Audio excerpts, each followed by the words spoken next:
Happy New Year, guys! It's 2024, the year of big things to come, according to many. Apparently, it's going to be a big year for UFO disclosure. Hopefully, we'll see what happens. But Happy New Year, guys! We've got a lot to talk about today, including a UFO over Poland and a whole lot more. So get in here. This is Jack with Cosmic Road. I talk about UFOs and the paranormal. Please hit like and subscribe, and let me know what you think in the comments below. Let's just go to the immersive viewer so we don't have all these ads. This is from a couple days ago. NATO nation Poland puts air defenses on high alert following UFO sighting from Ukraine. And this is from Chris Sharp from MSN.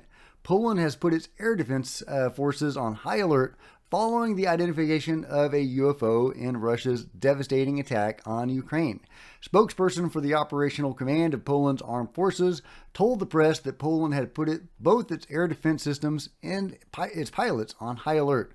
He said, in order to ensure the security of our airspace, we have increased the combat readiness of our air defense systems, as well as the readiness of our fighter aircraft. Poland's decision comes just hours after Russia launched its largest aerial assault against Ukraine, which saw hundreds of missiles target major cities such as Kiev. I'm going to mispronounce those names. What's more, Poland also identified an unidentified flying object leaving Ukraine, which contributed to their decision to raise the alert level. Polsat News reported the unidentified object entered Polish airspace at the country's border with Ukraine. Soon after the object entered the country, its signal disappeared. A spokesperson told the publication that the object was detected in the morning as Vladimir Putin's Russia rained down missiles on Ukrainian cities. Residents of that town say they saw the object at around 7 a.m. And of course, my heart goes out to all of those people being affected by this terrible war. A military officer added that a ground search was currently taking place to find the missing object, with over 20 officers involved in the search around Zamo. The officer explained that what has proved strange about the incident is that no one reported an explosion, and so far no debris has been found. So what is going on there? That's crazy. If there was no explosion and no debris, was it actually downed? Was it a mundane object, some surveillance craft of Russia, perhaps? It's strange. It's strange. The article goes on talking about the war and what's going on there. There's not a lot more to say about the UFO. But it's interesting. We know that UFOs, going back to the Foo Fighters of World War II and continuing on to the present day, are often drawn to conflict. And, they seem to be drawn to just about anything, any aerial vehicle pretty much, but especially war and conflict, they will make an appearance. And, whether that's surveillance or doing something else, we don't know. And of course, this could be a mundane object, but it could not be. So let me know what you think in the comments below. Meanwhile, from the Daily Mail, a defense specialist encounters a unidentified object going faster than the speed of sound underwater while doing classified work on the Navy's USS Hampton submarine. Satellites are searching for alien life on distant planets, but a scientist's strange encounter suggests we may want to look deeper into our world. Bob McGuire, a professor at Virginia Tech with the Institute for Defense Analyses, was carrying out classified work on the USS Hampton submarine when he heard the sound of something whizzing by. The onboard sonar determined the USO, the unidentified submerged object, was traveling through the water faster than the speed of sound, he has claimed. Such speeds underwater should have crushed the submarine, according to McGuire, but he said it was as if they were standing still. McGuire said he urged the naval team to report the encounter, but they determined it would hinder the mission. When I left there with the knowledge in my head, not having been told to be quiet, not having been told it was classified, it is mine to tell whoever I want. They blew it, McGuire said, noting he would not discuss the classified work done on the sub. The strange incident happened in the late 1990s, but McGuire recently came forward with a story on the YouTube channel UAP Society where he wanted to blow the whole thing wide open. The story has resurfaced online, sparking the attention of many people on social media who wonder what it was. Well, indeed. And the article goes on, and I'll link to it below. You can read it at your leisure. Fascinating stuff. Richard Dolan is coming out with a book soon about USOs and the part of the phenomenon that is under the waves, because these things come and go from the water all the time. Clearly, there's something big going on under the water. Are they simply coming and going from the water, from underground bases under the sea? Or are they actually living in the water and doing stuff in the water?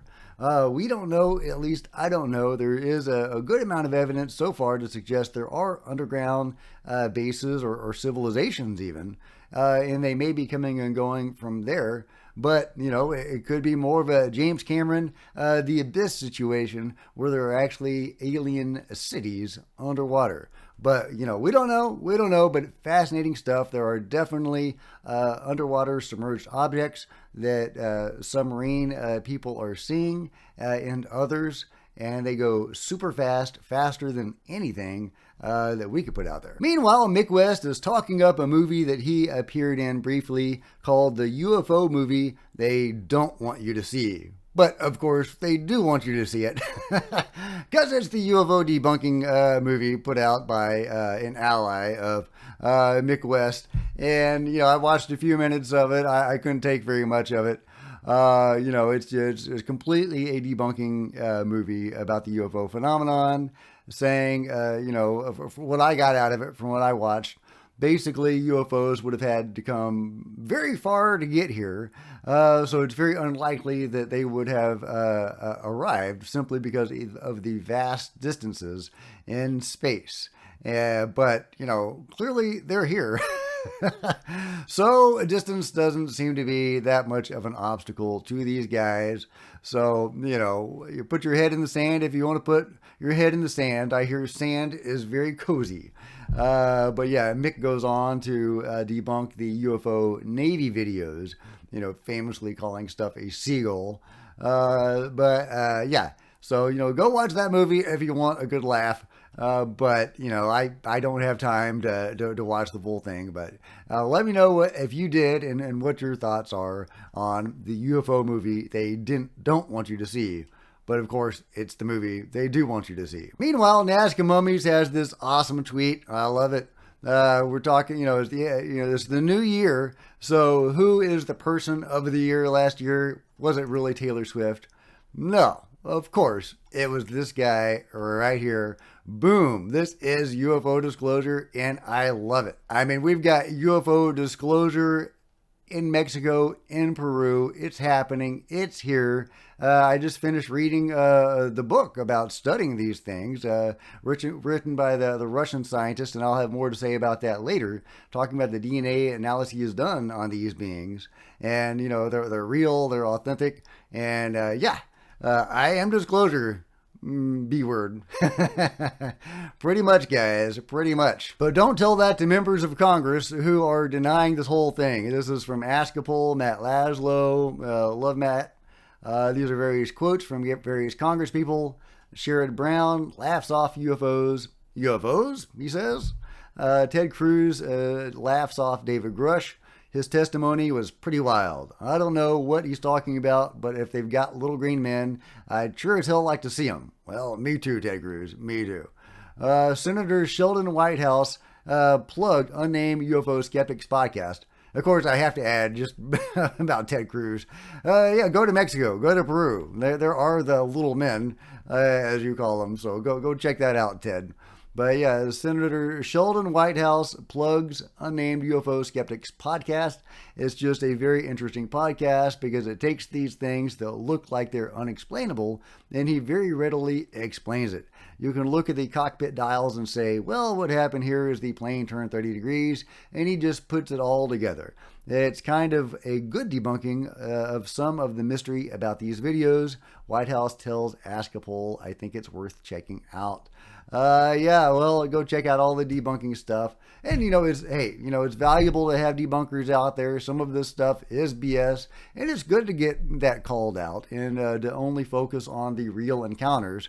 But there are real encounters, and that's the interesting stuff that we should really be focusing on and not debunking the whole phenomenon because of that. Speaking of real encounters, this appears to be a UFO on the moon. Check it out. This was sent to me by Nico. Let me mute that. Yeah, the translated tweet here from J. Alberto says, this video causes me a lot of excitement. Nobody has discredited him, and the author seems like a serious person. We are facing great evidence of a ship on the moon. And this is from UFO VNI Disclosure. Check that out. Is that a triangular ship? What's going on there? Why are there billows of mist? Is that evidence of fakery? Is that just how it looks? There's I don't know. I don't know what the cloud thing is. I don't see the cloud thing over there, only over here. Maybe that's just an artifact of the camera. Yeah, so there's like, is it one UFO? Is it two UFOs? Is that the UFO right there, and that's the red shadow on the moon of the UFO, or the reflection of its red light? I don't know exactly what we're looking at here, but I mean that there is. Oh, and did it just disappear? What's going on there? Did the camera just lose it, or did it actually wink out of existence? Maybe it went into the moon. Who knows? Who knows, guys? Yeah, it kind of just blanked out there, didn't it? That's pretty cool. But yeah, I mean, the evidence for stuff going on the moon is pretty overwhelming, coming from many sources and different sorts of sources, from NASA whistleblowers to remote viewers.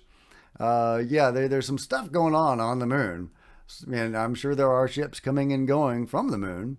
And, we could be looking at one right here. Meanwhile, Rob Heatherly says Lou Elizondo might not be appearing on Theories of Everything. Really was looking forward to that interview that we were teased with. That was an upcoming interview with Lou Elizondo.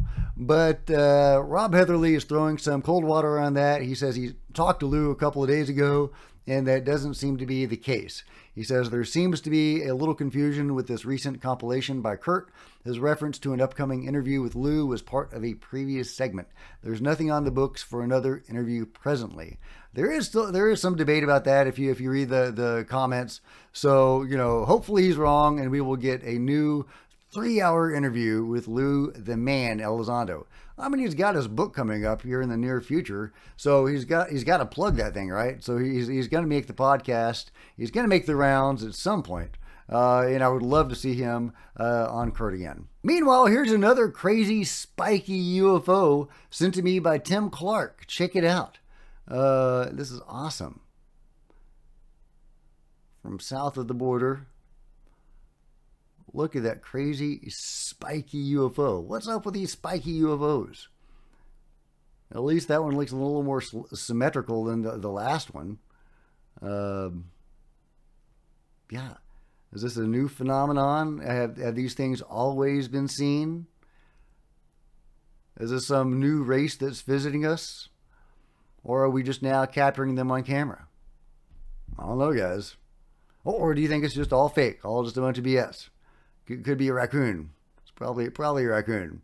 But of course, there are fakes. There is CGI out there that's, you basically can't tell it is there. We've all seen awesome UFO videos that turned out to be fakes. But that's pretty groovy. Look at that. And obviously, if that was a fake, you would have multiple people in on it because you see the people on the ground filming it. Which is not to say it couldn't happen. But I'm thinking that's a real UFO, guys. Crazy, spiky, weird UFO. But it's not quite like the one that I shared with you the other day because it is more symmetrical. It's got a weird thing in the middle. Almost looks like an eye there winking at us. Yeah, that one doesn't look too symmetrical. Well, there we go. That's more symmetrical. I don't know. I don't know. It could be CGI. Always possible. Always possible. Um, you know, but you've got all these people filming it. Makes me think that there's some legitimacy to this object. Could they be filming like a helicopter or something, and somebody inserted some CGI into it? I mean, who films a helicopter? So I don't know. I think that's pretty solid. Thank you very much, Tim, for sending me this really cool, crazy, spiky UFO. Apparently, this is a thing now. Last but not least, sound and vibration come up a lot when talking about UFOs and their technology and how they may have interacted with ancient people, maybe giving them some of this technology and these techniques. Maybe how they moved the pyramids, for example. The Coral Castle, just this awesome case, if you've ever heard of the Coral Castle. And I've done a full video on that, so go check that out.